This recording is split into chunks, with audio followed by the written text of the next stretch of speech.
Hey everybody, this will be the recording tutorial video for section 10.2. This will be the last video for section 10.2. We're going to look at dividing radical expressions. That's the only operation we haven't discussed in much detail yet. So I'm going to present my screen and I'll pull up the handout. All right. Should be good to go.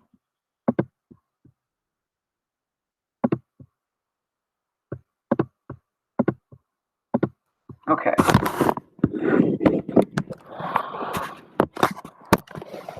All right, so this is the last section, as I said, for section 10.2. So we're still simplifying radical expressions, but the goal of today is to really focus on quotients of radical expression.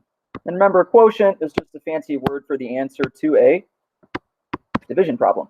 Okay, so we're going to look at quotients that involve numbers, variables, and we're also going to talk about a process called rationalizing the denominator. Okay, that's going to come up today as well. I've broken this down into different types of radical expressions you can see. And then once we're done going through those different types, I've got some mixed practice where you're going to have to decide what type you're looking at. The easiest type is when you have a radical only in the numerator. And really the way that you approach a problem like this is you just simplify the top and you reduce your fraction when you're done. You know, look to see if it's a perfect square. If I look at the first one, I have the square root of 25 all divided by 4. Well, what do I know about the square root of 25? If you've got your list of perfect squares, and hopefully at this point you're starting to learn that list that I gave you, this one you know would just be 5, and then I'm dividing it by 4. And the last thing I always do is I make sure my fraction is simplified. So you have your fancy calculator for that if you want, or you can do it by hand, math frac, and that shows me it's already simplified. So this would just be 5/4. Second one is similar. I look at the numerator. Can I evaluate the square root of 64? Well, that is a perfect square. That's 8. The problem with this one is 8/16 is not reduced. You want to divide an 8 out of each of those and make that 1/2. And again, you can math frac that on your calculator, or you could do that by hand, but you always want to reduce your fraction. In the third one, you'll notice that 75 is not a perfect square. That was not on our list. So this takes us back to day 1 of breaking down the rads. What's the biggest perfect square I can fit into 75? That'd be 25. So I'm going to write that as rad 25 times rad 3. And notice I'm dividing all that by 15. Square root of 25 is 5. So this is 5 rad 3 over 15. Now this is the part you want to make sure that you're looking at. This 5 and this 15 are both being divided and they're outside the radical, which means I can simplify that fraction. 5 and 15, I can divide a 5 out from each of those. This turns into a 1. This turns into a 3. So I just get 1 rad 3 over 3. But 1 times rad 3, I can just get rid of that ninja 1. Okay, so you don't need to put that in front. This would just be rad 3 over 3. Okay. So that'll do it for the first set. So that's when there's a radical on top. You simplify the radical expression, and then you reduce your fraction. Pretty standard. We've seen some of those before. So what happens if you have a radical in the denominator? Just like leaving a fraction unsimplified, we have a rule with radicals where we don't want to have radicals left in the bottom, in the denominator. Okay? So whenever we are dividing, we cannot have a radical left in the denominator. And that's just something that came about over time. Like it or not, it's kind of annoying, but just like we don't leave 6/8 as 6/8, you know, we would reduce that to 3/4. We're going to have a similar rule with something like, 1 over the square root of 5. This is a no-no, and we're going to look in this section, how do I simplify something like 1 over rad 5? And it really just involves the idea of how do we turn a radical into just a regular number? If I had a rad 5, how do I make that rad 5 just turn into a normal 5? I just multiply by another copy of that rad. This 5 is going out on a date with this 5. They're getting ready inside their houses, but once they come out of the house, they go out on a date as one couple. Okay? The radical is the house, and now it comes out without the house. So I'm going to use that idea in order to simplify something like 1 over the square root of 10. I see a radical in the denominator. Oh no! How do I get rid of it? You have to think, how would I make a rad 10 disappear? I would multiply by another rad 10. But whatever I do to the bottom, I also need to do to the top. And the reason I can do this is because I'm really just dividing rad 10 over rad 10. But that's just 1. So all I'm really multiplying this entire fraction by is I'm just multiplying by the number 1. So I'm not changing anything. I'm just making the form look a little bit different. On the top, 1 times rad 10 is just rad 10. And this is the part where things become magical, more than Disney. Rad 10 times rad 10 comes out as just a normal 10. I made the radical in the denominator disappear.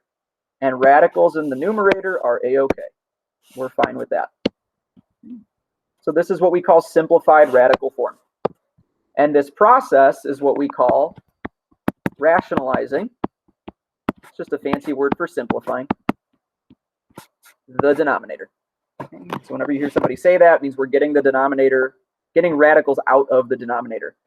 So I made a little chart for you, little steps to success. The first thing you should see is the radicand, the number under the radical, in the denominator, is it a perfect square? Because if it's a perfect square, if you have something like 1 over rad 25, I mean, right away, just make that 1/5, since you know the square root of 25. There's no point in rationalizing in that problem. So if so, just simplify the radical. If not, then you should go to rationalizing the denominator, which just involves multiplying by whatever you see in the bottom. You know, multiply 1 copy in the bottom, and then multiply by another copy on top. So let's look at a couple examples. You know, and always simplify your answer. If I have 5 over the square root of 16, that I know is a perfect square. I'm just going to replace that with what I know it is. Square root of 16 is 4. 5/4, problem solved. No need to rationalize in that one. However, in this one, square root of 2 is not a perfect square, so I am going to rationalize in this one. I'm going to multiply by the square root of 2 on the bottom, and then I have to do it to the top. 3 times rad 2 is 3 rad 2. And rad 2 times rad 2 is just going to come out as 1, 2. And you always want to check to make sure that the outer numbers don't simplify further. 3/2 is already simplified, so I don't have to divide anything out from those. That's it. 3 rad 2 over 2.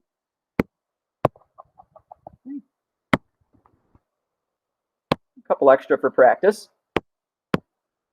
So we get 10 over rad 5. Okay, rad 5, I first check. Can I just take the square root of that right away? Rad 5 is not on my list of perfect squares. You know, try it out if you're not sure. There's a decimal. So that tells me this is a time to rationalize. So I'm going to multiply by rad 5 on the bottom. So I also have to do it on the top. Get 10 rad 5. On the bottom, the radicals go away. However, you have 10 divided by 5 on the outside. You can divide a 5 out of each of those. This would turn into a 2. This would turn into a 1. And the division by 1, we know, is just going to give us the numerator. So I'm just going to write this as 2 rad 5. You don't need to put the divided by 1 part. This is fully simplified. Why don't you give one a try? Hey, I'll put an answer up in a minute. Okay, so try that one out. You can pause the video for a minute, and then we'll keep going once you try that one out.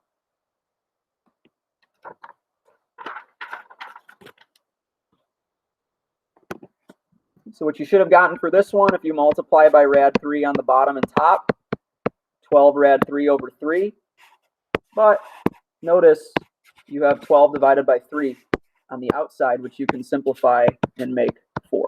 So this turns into 4 rad 3.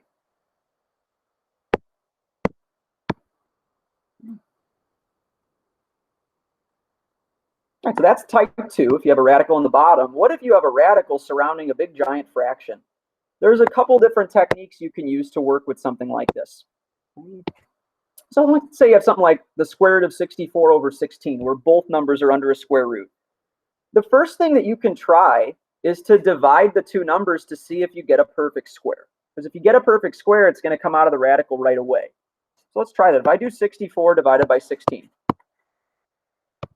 see if I get a perfect square.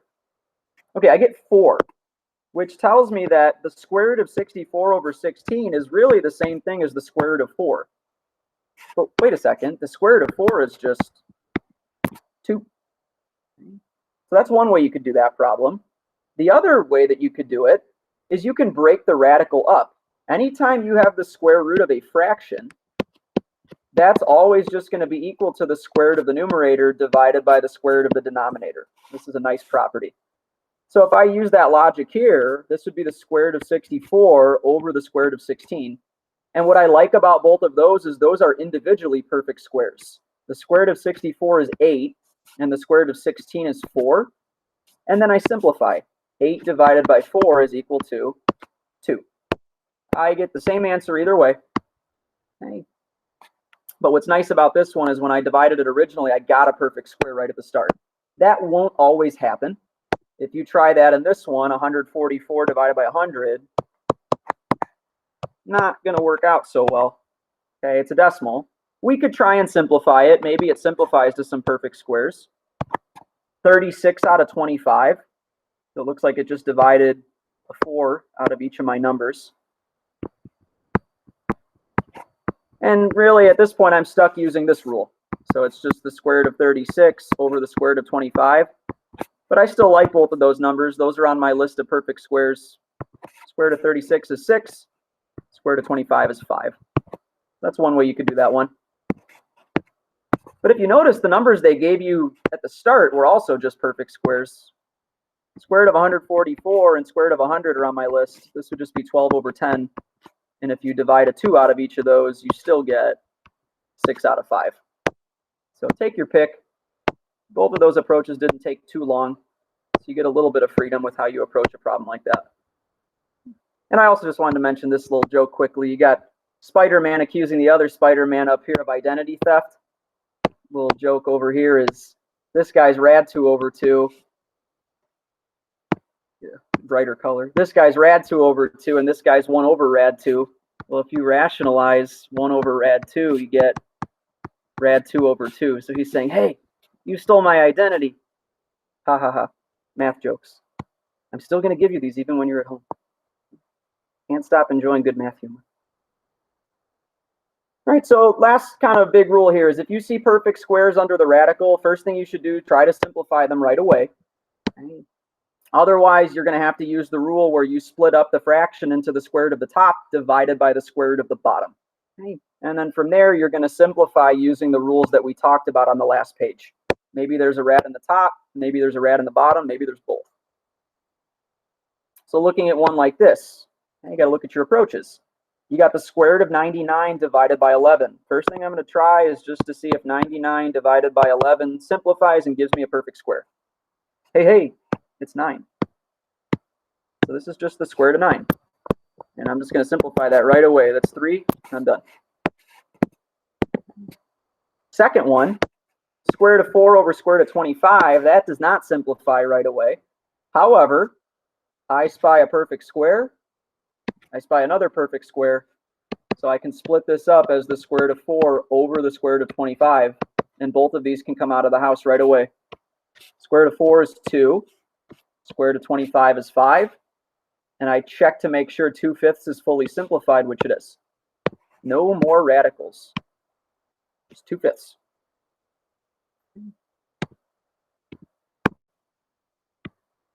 So the next one, we've got, let's see, the square root of 144 divided by 10.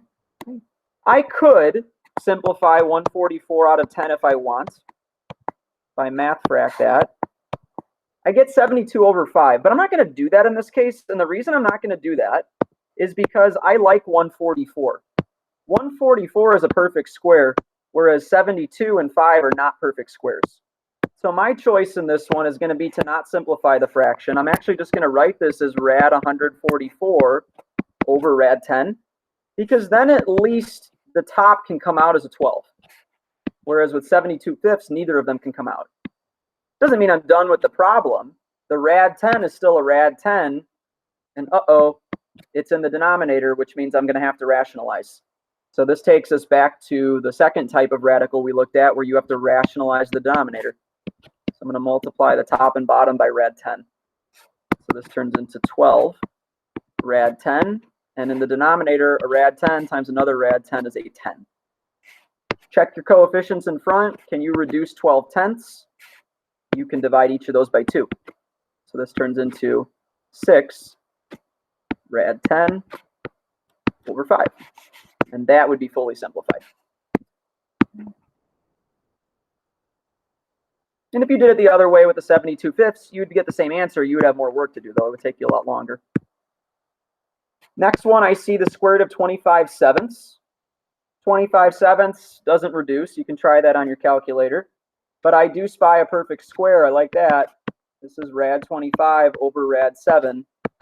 Square root of 25 is 5. Uh-oh. Rad 7 in the denominator. Can't happen. We have to rationalize. Times rad 7 times rad 7. So I get 5 rad 7 on top, and on the bottom I just get normal 7. 5/7 is already simplified, so that's it. 5 rad 7 over 7.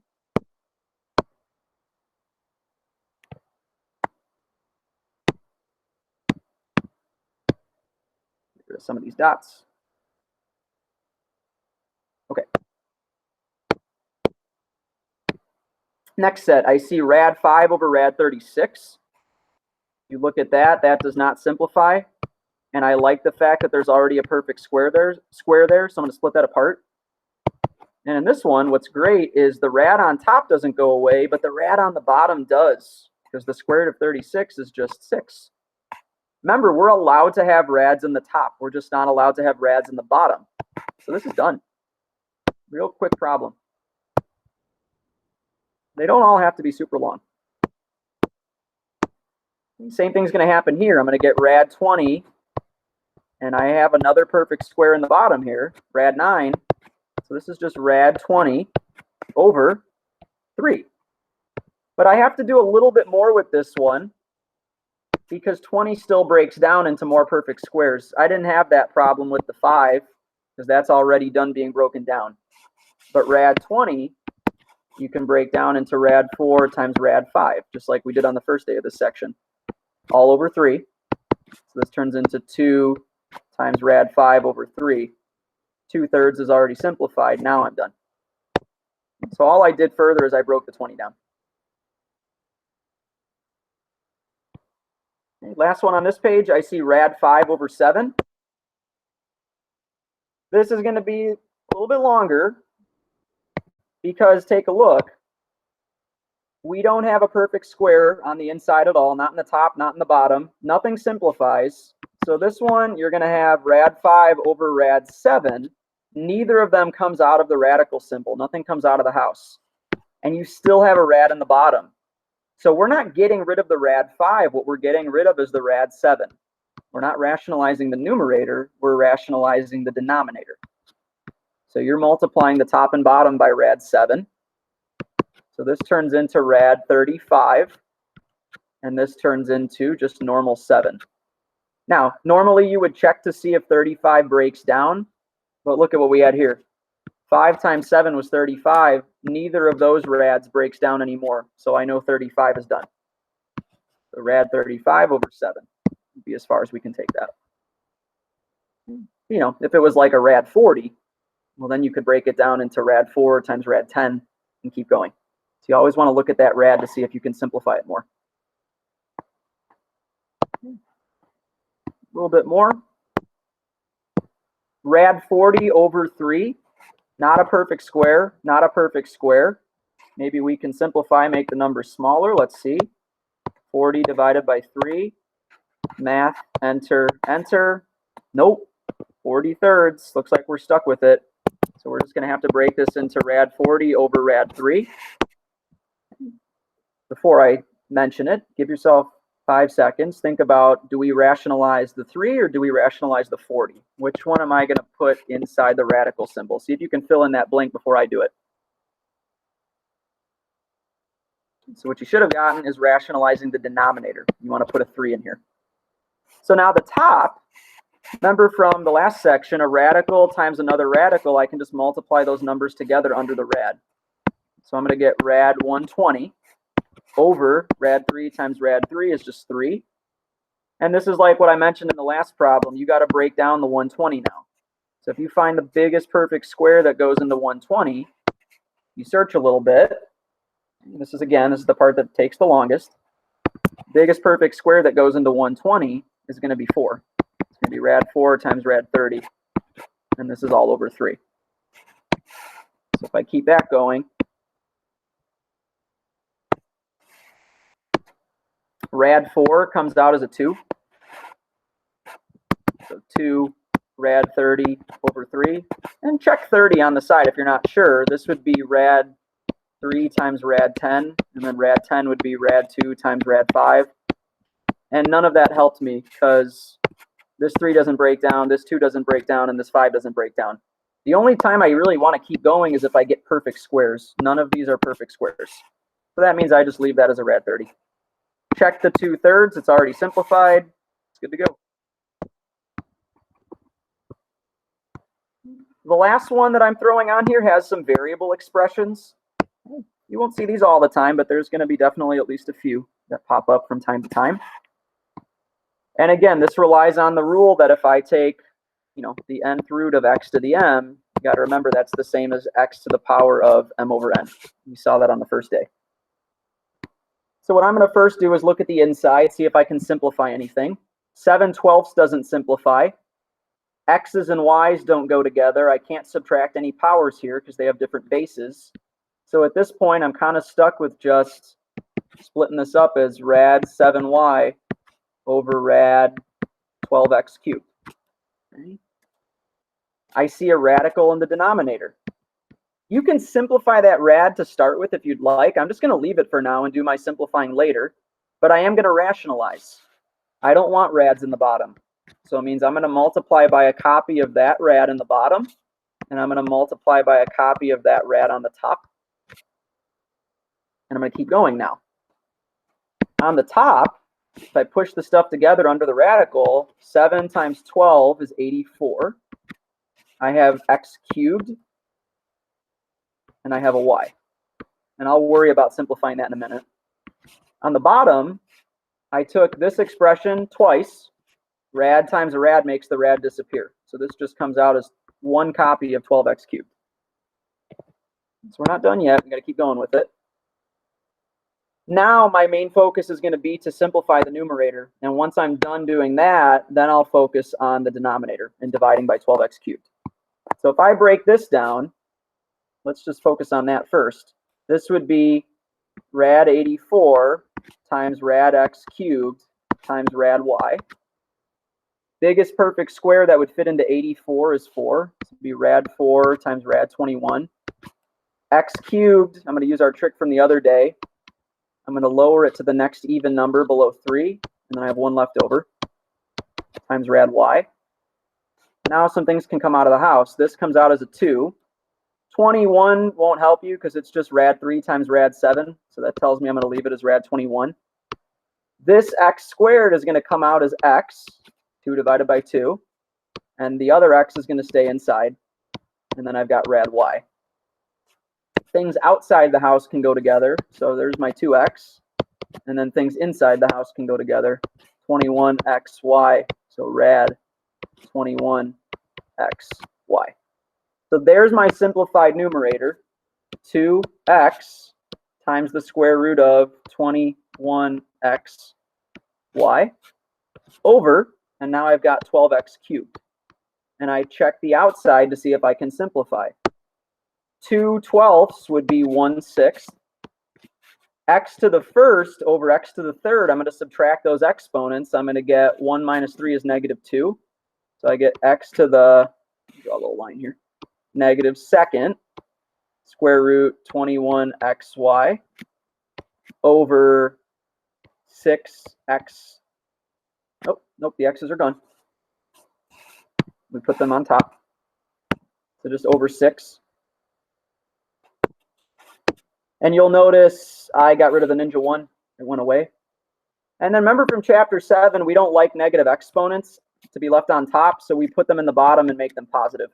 So this would just turn into the square root of 21xy over 6. And now when I move it to the bottom, this turns into x squared instead of x to the -2nd. So kind of a lengthy problem. They won't all be that long, but it really ties into chapter 7 that we did back in January. Chapter 10 and chapter 7 are very related. So just 3 more, a little bit of mixed practice, not telling you what method it's going to use. So this is where you kind of tie it all together from what we talked about today. First one I see is rad 7 24ths. I notice that neither of them is a perfect square, so I can't bring anything out of the house right away. And 7 24ths also doesn't simplify. So I'm just going to write this as rad 7 over rad 24. I'm going to rationalize the denominator. So I get 24 times 7 would be 168 over rad 24 times rad 24 would just be normal 24. Rad 168, if you look a little bit, biggest perfect square that'll fit into 168 is 4. So this will be rad 4 times rad 42 over 24. Rad 4 is 2. And rad 42, if you try that, that's rad 6 times rad 7. That's rad 2 times rad 3. Nothing really helped me. I didn't get any perfect squares from any of these, so I'm just going to leave it as rad 42. And then in the denominator, I have a 24. 2 24ths is going to simplify to 1/12. So I just get rad 42 divided by 12 is my final answer. Oh, I want a highlighter. There we go. I'm going to write that again for some reason. Computer's glitching a little bit. Oh, no, there we go. It showed up. Okay, number 2, I see rad 64 over 225. I like that right away because both of those are on my list of perfect squares. So I can split the radical up into the top and bottom, but then each of them come out right away as nice perfect squares. 8 and rad 225 is 15. You can check if you're not sure. 8/15. Math frac is already simplified. That's it. Nice short one. No need to rationalize the denominator. And in number 3, I have a rad 20 divided by 2. Notice the radical is in the numerator. We don't need to rationalize the numerator. All we have to do is simplify the numerator.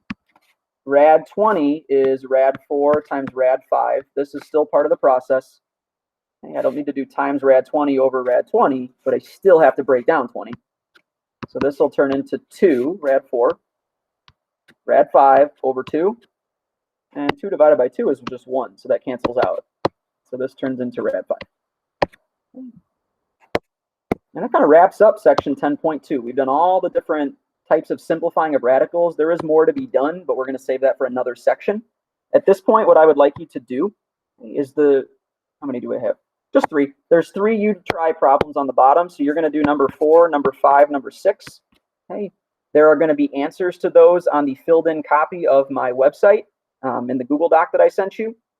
Once you're done with those, you have an extra practice that I linked for you on a worksheet with an answer key that you should be working on for the rest of today. Okay. I'll be on my normal office hour. Hope to talk some rads with you then. Have a good rest of the day.